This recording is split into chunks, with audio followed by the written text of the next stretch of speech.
Fala pessoal, tudo bem com vocês? Estamos aqui para dar sequência à nossa disciplina e aqui nós vamos chamar de segunda parte da disciplina, onde nós iremos ver alguns conceitos novos. E aqui nós trataremos dos corpos rígidos e mostraremos sistemas equivalentes de forças. Por exemplo, aqui nós temos um navio que está encalhado, onde ele está sendo puxado por 4 rebocadores. Nessa parte da disciplina, nós iremos aprender que nós podemos substituir a força exercida por esses 4 rebocadores por apenas uma única força. Antes disso, só relembrando, nós tratamos na primeira parte da disciplina os corpos sendo trabalhados como partículas, mas nem sempre isso é possível. O corpo é um maciço, ele possui forças internas ali e forças externas, né? Então, na mecânica, os corpos, de forma geral, eles são tratados como rígidos, embora saibamos que os materiais se deformam. Aqui ainda vale salientar que o princípio da transmissibilidade continua valendo para os corpos rígidos. 2 conceitos importantes serão vistos aqui nessa parte da disciplina. Nós iremos ver o momento de uma força em relação a um ponto e também em relação a um eixo, bem como veremos o conceito de binário, tá? Para iniciarmos aqui, vamos falar um pouco sobre as forças internas e forças externas. Para dar sequência aqui um pouco sobre o nosso estudo, vamos falar das forças internas e as forças externas. As forças, de um modo geral, quando elas agem sobre os corpos rígidos, elas podem ser separadas, tanto nas forças internas, que vai manter a união ali das partículas internamente, quanto as forças externas. As forças externas são responsáveis por manter o corpo em repouso ou dar um movimento ao corpo.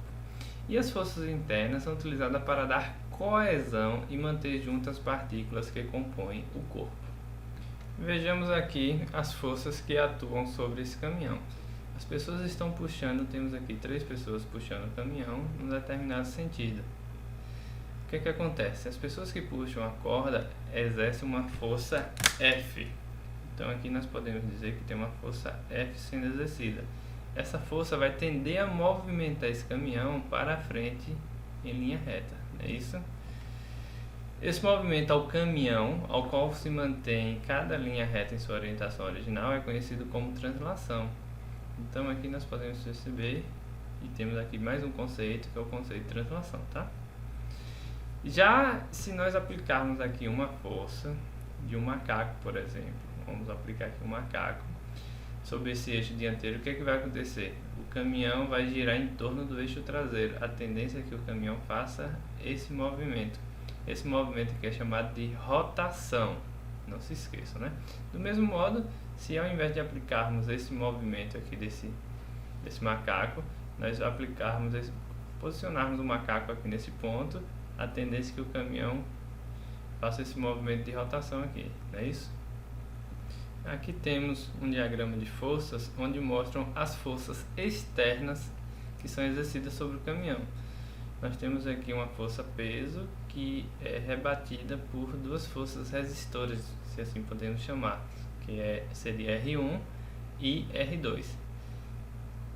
O ponto de aplicação dessa força peso aqui é o centro de gravidade. É aplicado no centro de gravidade. Mais adiante nessa disciplina nós iremos aprender como calcular esse centro de gravidade, seja de um caminhão, seja de algum outro corpo rígido, tá? Como aqui não temos nenhuma força contrária à força F, a tendência é que esse caminhão continue se deslocando aqui nesse sentido, já que tem aquelas pessoas puxando, né? É basicamente isso, o nosso diagrama aqui de forças. Dando sequência, temos aqui o princípio da transmissibilidade de força equivalente. Pela figura aqui, a gente já pode ter noção mais ou menos do que quer dizer, né? O que acontece aqui? Para manter as condições de equilíbrio do movimento do corpo rígido, elas permanecerão inalteradas se uma determinada força F, aqui está representada, né, for substituída por uma força F', desde que ela possua a mesma linha de aplicação. Essa linha tracejada aqui é a linha de aplicação da força F ou F'. E para que essas condições de equilíbrio permaneçam inalteradas, essa força, além de possuir a mesma linha de ação, tem que ter a mesma intensidade, direção e sentido iguais. Esse é um princípio experimental, ele não é deduzível, então aqui não o faremos, tá? Vocês têm que acreditar e ponto.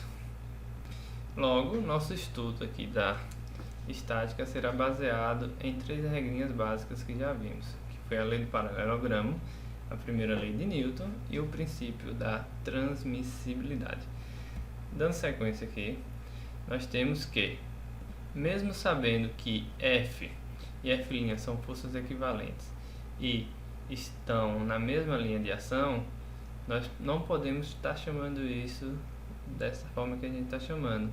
A forma correta seria vetor deslizante, né?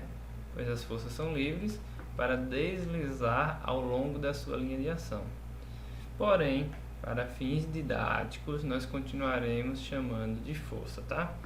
Ou seja, que se nós aplicarmos essa força F, ou se nós aplicarmos essa força F' que está ao fundo do caminhão, o movimento a ser feito de translação será o mesmo. Tanto faz o pessoal puxar na mesma intensidade ali pela corda frontal, né, como aqui está representado, ou como tanto faz eles empurrarem, desde que a força seja a mesma, direção, intensidade, sentido, tá ok? E a linha de ação tem que ser aplicada na mesma linha de ação. Porém, isso não é válido para tudo. Temos algumas exceções aí que nem sempre vai ser possível aplicarmos dessa maneira. Por exemplo, aqui nessa figura nós temos P1 sentido à esquerda e P2 sentido à direita de forma horizontais, né? Nós podemos substituir P2 por P2 aqui, conforme que nós vimos aqui, né? Ela possui a mesma intensidade, a mesma direção, o mesmo sentido e está aplicado na mesma linha de ação. Pela mecânica, se elas são iguais P1 e P2, elas vão se anular e vão ter aqui um resultante igual a zero. A mesma coisa se aplica aqui, P2 e P1. Se a gente pegar P2 e substituir P2' na mesma linha de ação, está sendo aplicada aqui, né? Como podemos perceber. E se P2 e P1 possuírem a mesma intensidade, esse P2 mais P2' mais P1 vai ser igual a zero. Do ponto de vista mecânico, isso é possível. Porém, podemos perceber que as forças internas e as deformações produzidas em ambos os sistemas são nitidamente diferentes, não é isso? Porém, se essa barra aqui ela não for absolutamente rígida, o que é que vai acontecer? Elas não irão se anular, ela irá sofrer uma tração, né? Ela vai começar a se alongar. O mesmo caso, de uma forma inversa, se aplica na barra aqui de baixo.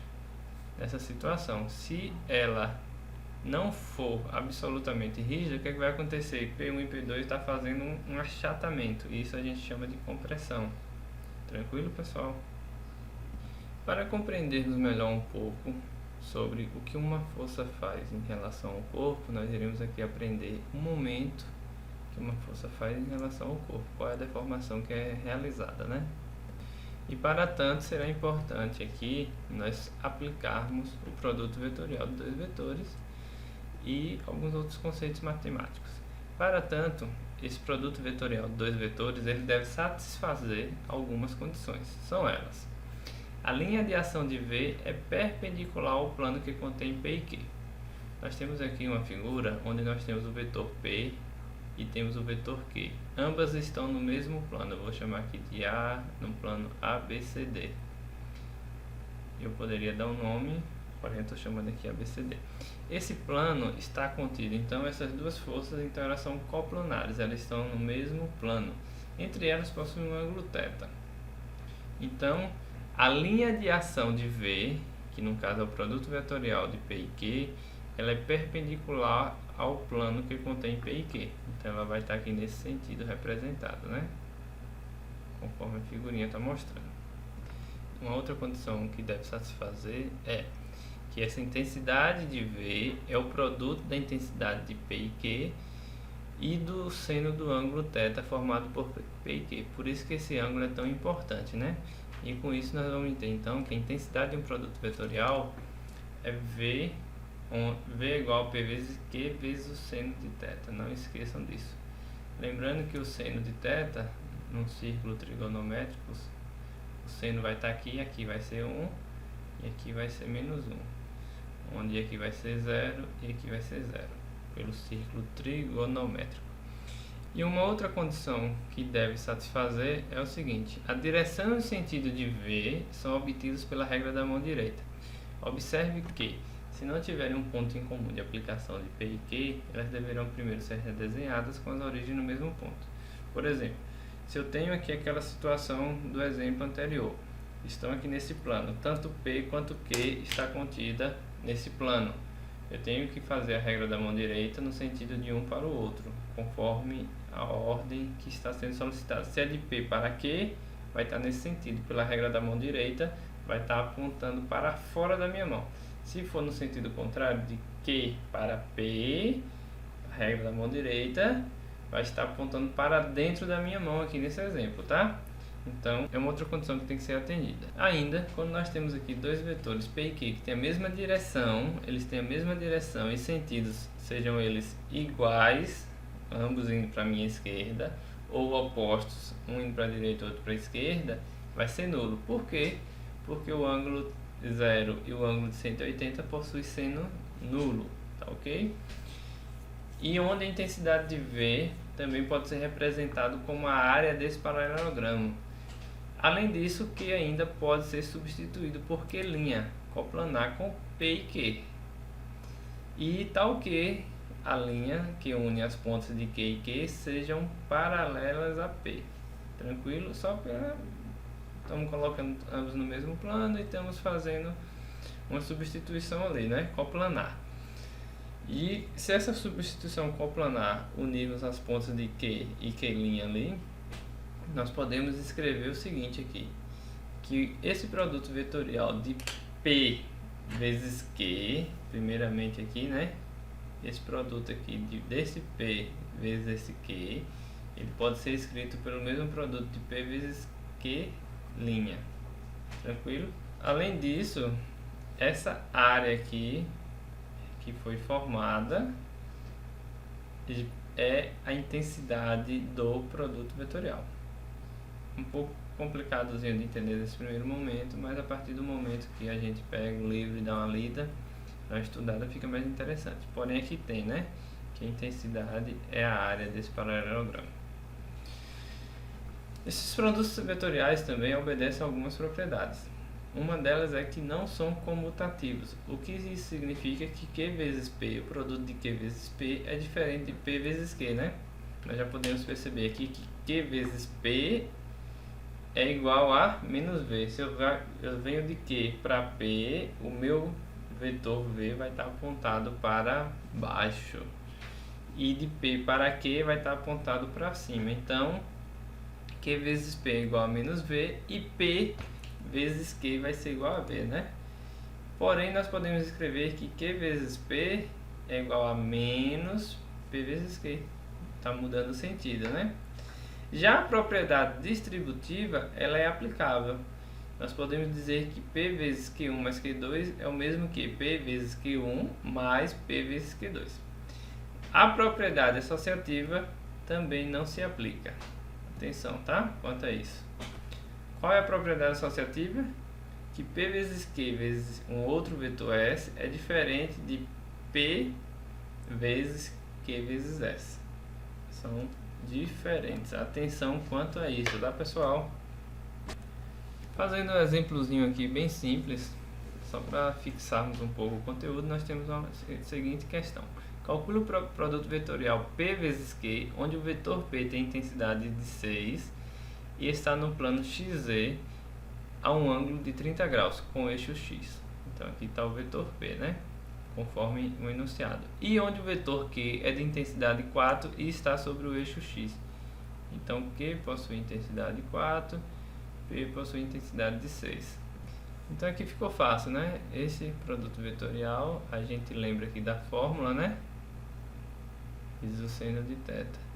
Então o produto de V, quem é P? P nós temos ali que é 6, vezes Q, que é 4, vezes o seno de quanto, pessoal? De 30 de 60, seno de 30, né? Então V é igual a 12, né? Lembrando que se é P vezes Q, o sentido de V aqui vai estar para cima, tranquilo? Continuando aqui, nós agora vamos encontrar as componentes retangulares do produto vetorial. É sempre importante a gente estar buscando essas componentes, né? Nós já vimos isso anteriormente e sabemos que isso facilita muito. E elas serão expressas em termos dos vetores unitários I, J, K, que nós já vimos anteriormente. Por exemplo, nós temos aqui o produto vetorial de I vezes J. Se a gente tem I e J no plano x, y, vocês conseguem enxergar, e nós fizermos esse produto I vezes J, nós vamos ter o vetor K. Fácil de compreender isso. Porém, se nós tivermos o vetor J vezes I, nós vamos ter o produto igual a menos K. Mudou o sentido, né? E aqui então a gente tem algumas tabelinhas. I vezes I vai ser igual a zero, né? Lembrando que eles possuem aqui o mesmo sentido, então o seno de θ vai ser zero, então isso vai ter que dar zero. J vezes J vai ter que dar zero, K vezes K também vai ter que dar zero. E aí nós temos as demais aplicações. I vezes JK, I vezes K igual a menos J. J vezes I igual a menos K, J vezes K igual a I. K vezes I igual a J, K vezes J igual a menos I e K vezes K igual a zero, como já vimos, né? Lembrando que esse vezes aqui é de produto vetorial, tá? Então aqui agora nós podemos facilmente expressar esse produto vetorial, dados dois vetores P e Q, em termos dessas componentes retangulares, né? Nós podemos escrever P como PXI, PYJ e PZK e fazer o produto vetorial com QXI, QYJ e QZK. Aplicando aqui a propriedade distributiva e fatorando e fazendo algumas substituiçõezinhas que não cabe aqui explicar, né? Lá no livro tem e também não é conveniente para essa disciplina, se tratando desse curso. Nós teremos o seguinte, que V vai ter como componente retangular x, py vezes q, menos pz vezes qy. Isso está acompanhando o vetor unitário I, não é isso? Para a componente y, nós vamos ter que é pz vezes qx, menos px vezes qz. E para a componente z, px vezes qy, menos py vezes qx. Isso assim é um pouco complicado de lembrar, né? Fazendo algumas continhas aqui, algumas alterações. Isso daqui foi o que eu tinha dito, né? Nós podemos perceber que isso daqui nada mais é que o quê? Que o determinante do vetor V. Se a gente pode colocar aqui no determinante os vetores unitários I, J, K, P, as suas componentes Px, Py, Pz, Qx, Qy e Qz. Então aqui está o bizu dessa questão aqui, desse conteúdo, né? E o determinante, vocês já viram lá nas disciplinas de Matemática 1 ou Matemática 2. E agora vem a cereja do bolo, né? É o momento de uma força em relação ao ponto. Vamos considerar aqui uma força F que atua sobre um corpo rígido. Aqui está a força F. Ela está atuando sobre um corpo rígido. Sabendo que o efeito da força sobre o corpo rígido depende também do seu ponto de aplicação. Óbvio, né, pessoal? Se ao invés de aplicarmos essa força aqui nesse ponto A, aplicarmos lá do outro lado, a gente sabe que esse movimento vai ser diferente conforme nós vimos lá no caminhão. A aplicação se eu posicionar o macaco hidráulico em um ponto ou o macaco hidráulico em outro ponto. Definindo a posição de A pelo vetor R em relação à referência, né? Aqui nós temos a referência e aqui a posição de A até a referência nós temos um vetor R. Nós chamaremos esse vetor R de vetor de posição de A. O vetor de posição R e a força F definem no plano mostrado, né? A gente tem aqui o plano mostrado. Temos aqui um plano, né?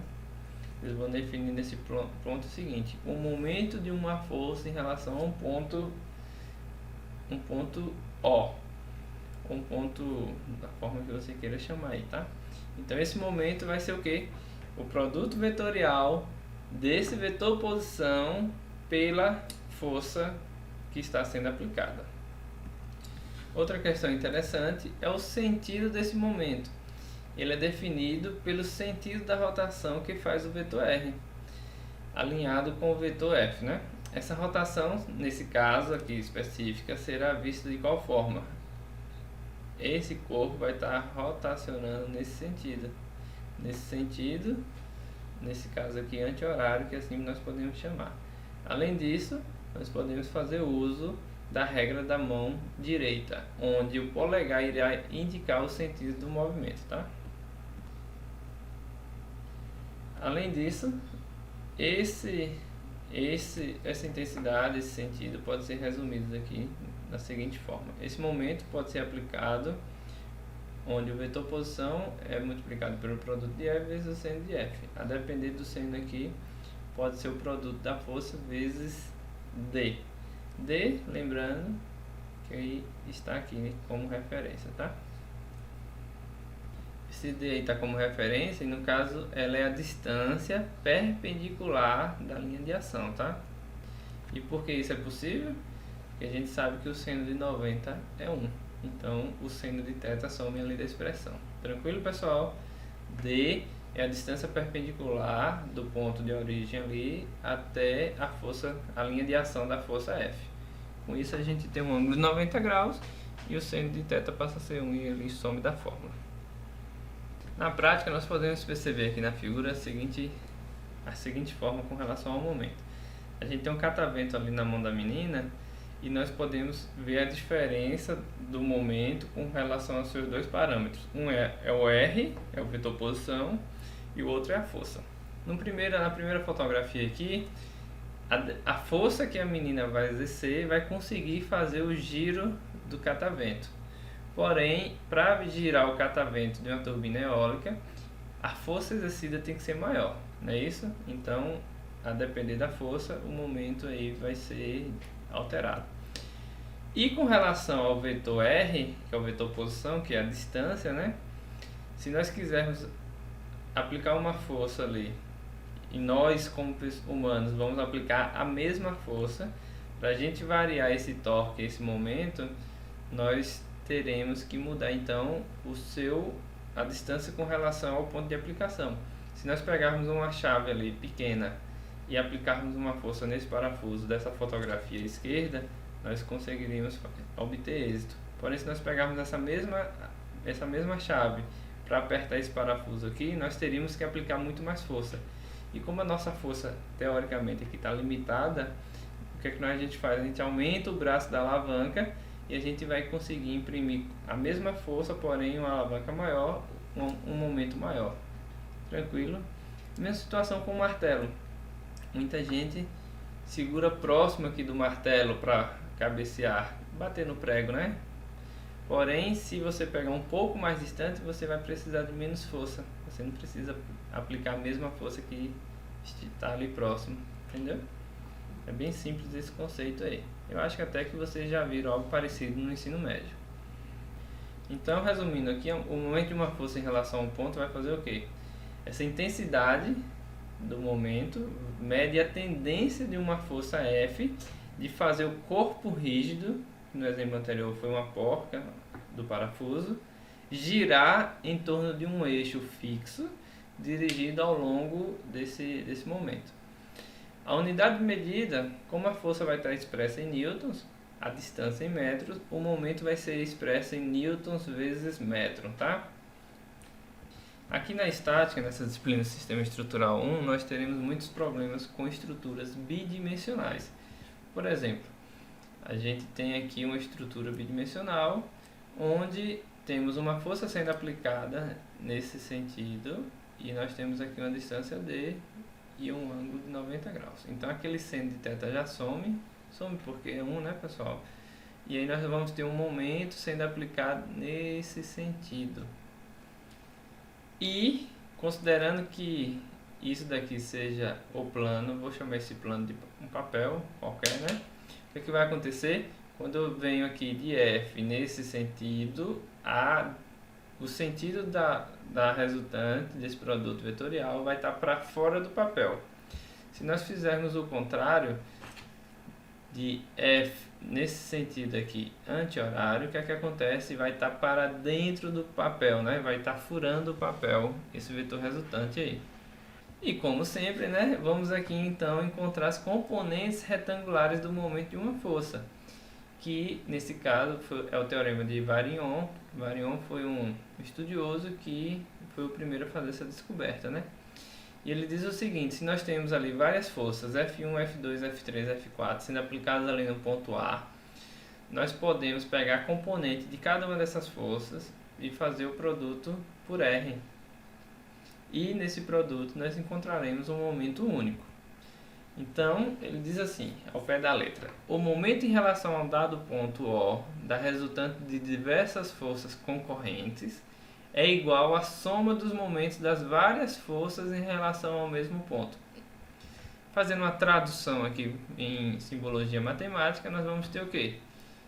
Que esse vetor posição, representado por R vezes cada uma dessas forças, vai ser igual a o vetor posição vezes a força 1 mais o vetor posição vezes a força 2.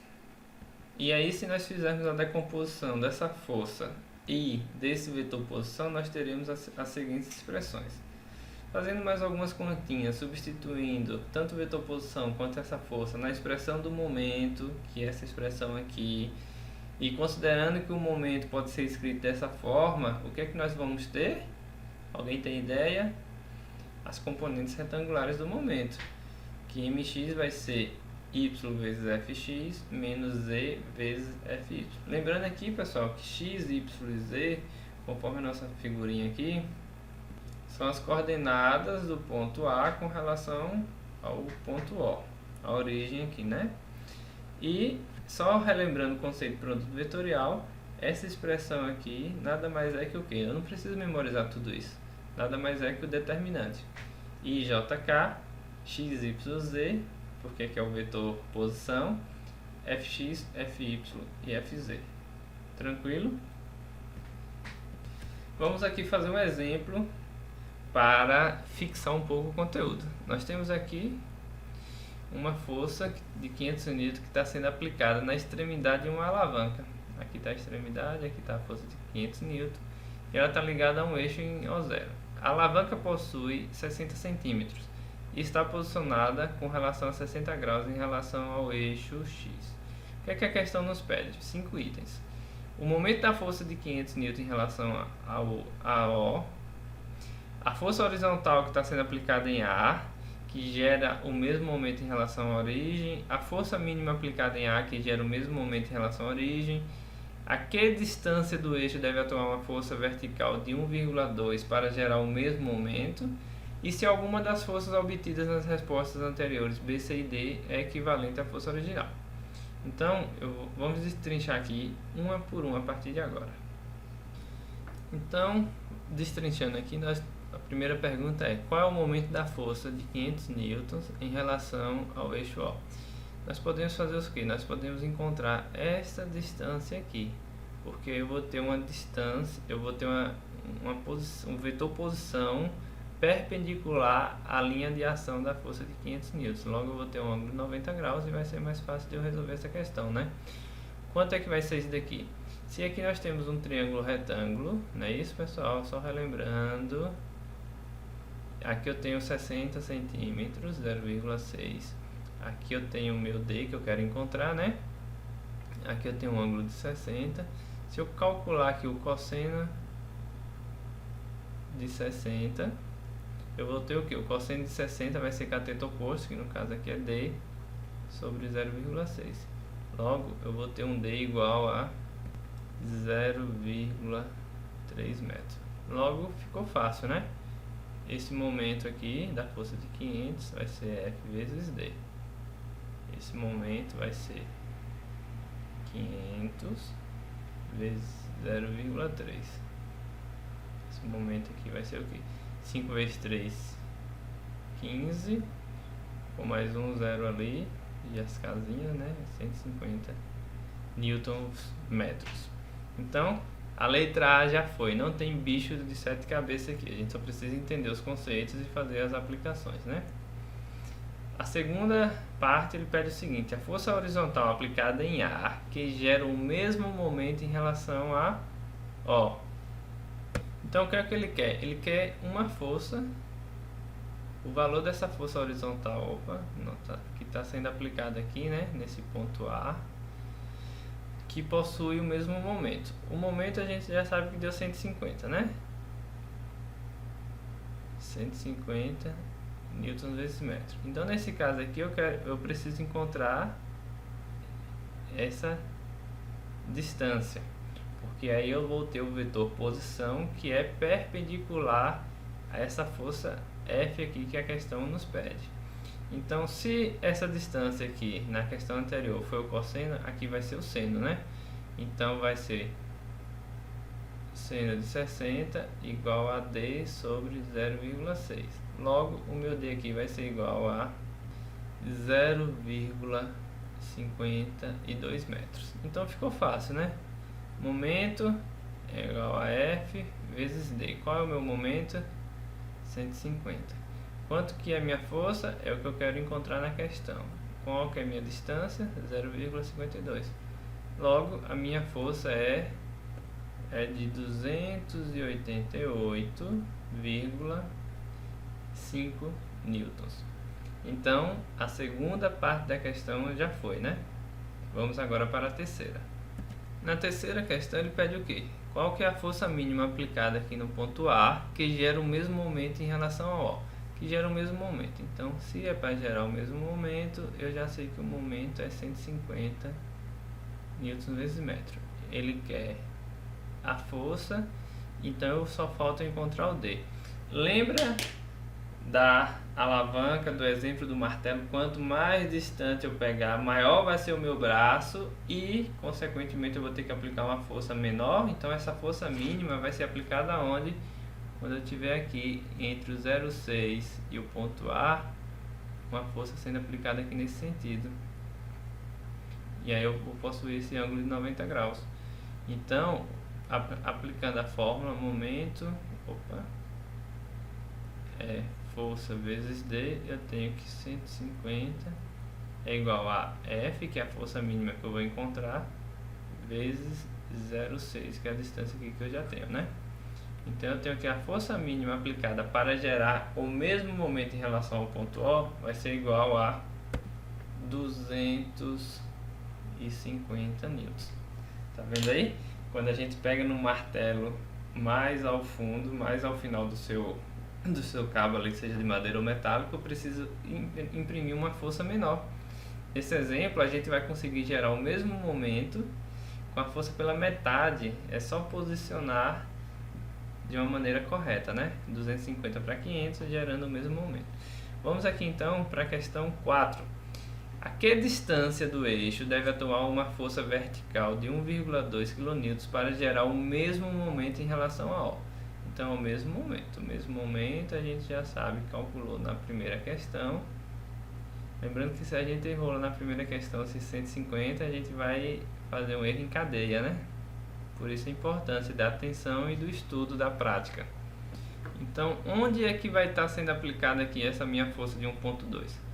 Lembrando que quanto mais eu aproximo, maior tem que ser a força. Então, ela vai estar aqui entre esse 0,6, né? Entre o ponto A. Eu vou posicionar aqui, que ela vai estar aqui. Um exemplo hipotético. Aplicando a equação, momento é força vezes deslocamento, momento de 150 é igual a força de 1,2 kN, que representa o que? Eu tenho que transformar para newtons. Então eu pulo 3 casas, vezes D.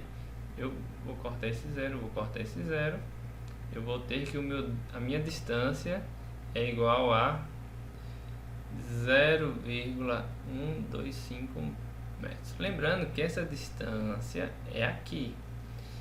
A gente precisa saber essa distância aqui, né? E como é que a gente encontra isso?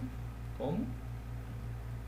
Cosseno de 60 vai ser esse meu Dzinho aqui sobre essa distância aqui. Eu vou chamar aqui de ponto B, e então essa distância vai ser OB. Cosseno de 60, 0,125 OB.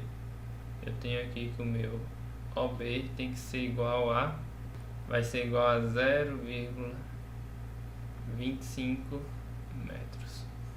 Tranquilo? E vamos então aqui para a nossa última questão. se alguma das forças obtidas nas respostas B, C e D é equivalente à força original. Então nós tivemos o quê? Que a força original é de 500 newtons. Na questão B nós encontramos uma força igual a 288,5 newtons. No item C a força foi de 250 newtons. E na letra D a força era de 1.200 newtons. Então nós podemos perceber que a força aplicada em nenhuma das ocasiões anteriores foi igual à força original. Porém, o momento encontrado, o momento resultante ali, o momento final de cada uma dessas forças com relação ao ponto O, eles foram iguais. Isso porque foi variando a distância, tá? E para finalizar o assunto aqui, nesse ponto, nós vamos ver aqui como calcular o momento em relação a um ponto arbitrário. Aqui nós vamos chamar de um ponto B arbitrário, e nós queremos saber qual é o momento dessa força que está aqui no ponto A com relação a esse ponto B arbitrário, tá? E aí nós temos que fazer, em vez de utilizar aquele R, nós temos que utilizar um vetor posição R de A, traçado de B até A, né? Esse vetor é o vetor de posição A com relação a B e será representado aqui por R a B, tá? Observando que esse vetor posição de A até B pode ser obtido subtraindo as coordenadas aqui do ponto B com relação às coordenadas do ponto A, nós temos o seguinte, que o momento de B, o momento relativo com relação ao ponto B vai ser o quê? O vetor posição de A até B vezes a força, sendo que o vetor de posição de A até B pode ser o vetor posição A menos o vetor posição B vezes a força, lembrando que aqui é um produto vetorial, tá? Ou podemos utilizar a fórmula determinante, que é muito mais fácil de lembrar. A gente tem aqui os vetores unitários e JK, simples. Nós temos x de AB, y a menos b e z de a menos b, fx, fy e fz. Lembrando que isso daqui é a mesma coisa que xa menos xb, y a para b vai ser o ya menos yb, e a mesma coisa se faz para a questão do z, né? Quando os nossos problemas, na maioria das vezes, envolvem apenas duas dimensões, o f vai estar no plano xy, tornando então a coordenada z e a componente f de z igual a zero. E aí nós vamos ter um momento ali com relação a k, não é isso? Se vai estar no plano xy, quando o meu momento vai estar apontado então com relação a k. Então vai ficar x vezes fy menos y vezes fx, que aí também pode ser substituído e vai ficar dessa seguinte forma aqui, né? Isso pode ser substituído por isso, que no final vai dar isso daqui. O momento com relação ao ponto B vai ser xa menos xb, multiplicando por fy, menos ya menos yb, multiplicando pela componente x. Vamos então praticar, que essa é a melhor forma de fixar o conteúdo, tá? Vamos prestar atenção aqui nessa questão, que nós temos algumas formas de fazer. Não importa o método que você vai fazer, existem aqui algumas possibilidades. O que a questão nos pede? Uma força de 800 N atua sobre um suporte. Aqui está a força de 800 N atuando sobre esse suporte aqui em formato de L. Ele quer o quê? Qual o momento dessa força em relação ao ponto B? Qual é o momento que está sendo aqui aplicado no ponto B? Vai estar nesse sentido? Vai estar no sentido anti-horário? Como é que a gente sabe? Temos algumas formas de fazer, né? Isso a gente pode usar o momento do ponto A com relação ao ponto B, a gente precisa daquele vetor posição. Eu vou primeiro calcular aqui pelo método do determinante, que aí como que é? I, J, K, e aí a gente tem que colocar aqui os vetores posições, né? X de A para B, Y de A para B e Z de A para B. Determinante. A gente sabe então que o vetor posição com relação a x aqui vai ser do ponto B para o ponto A negativo, né, considerando o eixo nesse sentido de x. Como são 200 milímetros, é a mesma coisa que 0,2 metros. Com relação a j, a mesma coisa, né, menos ou mais 0,16. Tá acima para cima, né, então mais 0,16. Com relação à coordenada z vai ser 0, não é isso? E aí a gente precisa das componentes da força de 800 N. A gente sabe que aqui vai ter uma componente fy e aqui vai ter uma componente fx. Essa componente fx, no caso, quanto é que vai ser? Vai ser o seno ou o cosseno de 60? Vai ser o cosseno de 60, né? Então fx vai ser 800 vezes o cosseno de 60 e fy vai ser 800 vezes o seno de 60. Então aqui a gente consegue observar que fx vai ser 400 newtons com relação aí, né? E o fy vai ser igual a 693 em relação a j. Lembrando aqui que ambos são positivos, né? Então aqui a gente substitui 400, aqui 693 e aqui mais uma vez vai ser 0, né? Para calcular o determinante a gente faz o que? Repete as duas primeiras colunas, menos 0,2 mais 0,16, 400, 693. Iremos fazer esse produto aqui, né? Aqui a gente sabe que dá 0, aqui a gente sabe que dá 0, então vai restar o que? Menos 0,2 vezes 693, que vai dar aqui menos 138,6K. E aqui a gente faz aqui agora subtraindo, né? Aqui vai dar 0, aqui vai dar 0, menos 0,16 vezes 400 vai ser igual a 64K. Então, o momento em relação ao ponto B vai ser menos 138,6K mais 64K, mais menos 64K no caso, vai dar menos 202,6 newtons vezes metros no sentido de K. Isso quer dizer o quê? Que esse movimento, que essa força, esse momento que 800 N está fazendo com relação ao ponto B, vai estar no sentido anti-horário. Ou seja, vai estar aqui apontando para baixo, não é isso, pessoal? Então, tranquilo, né? Temos aqui também uma outra forma de fazer essa questão. Vou mostrar aqui para vocês. A gente pode fazer aqui uma abordagem para fazer um produto escalar, né? A gente tem a força de 800 N sendo decomposta em Fx e Fy, sendo que Fx é 400 N, ela está fazendo um movimento nesse sentido, anti-horário com relação ao ponto B, e possui uma distância de 0,16, não é isso? E Fy, ele também está fazendo um movimento anti-horário e está a uma distância de 200 mm, 0,2. Então, como é que a gente pode resolver essa questão? Através de escalar. A gente pode dizer que o momento com relação ao ponto B vai ser o que? O momento que Fx produz mais o momento que Fy produz. Quem vai ser o momento com relação a Fx? Vai ser o que? 400 vezes 0,16, que vai estar nesse sentido. Mais quem fosse o momento com relação à força de Y, 693 vezes 0,2, que também vai estar nesse sentido. Se nós fizermos aqui todos esses produtos, nós vamos encontrar os mesmos 202,6 nesse sentido, newtons vezes metro. Normalmente a gente usa aqui o contrário, né? A gente pode usar primeiro a unidade de medida, como também a gente pode colocar aqui no momento com relação ao ponto B essa simbologia, né? Então é isso, pessoal. Espero que estejam estudando. Por favor, se inscrevam aí no canal para vocês ficarem atentos quando receberem um vídeo novo, receber um e-mail. Curte o vídeo, deixe aí nos comentários suas dúvidas e até mais!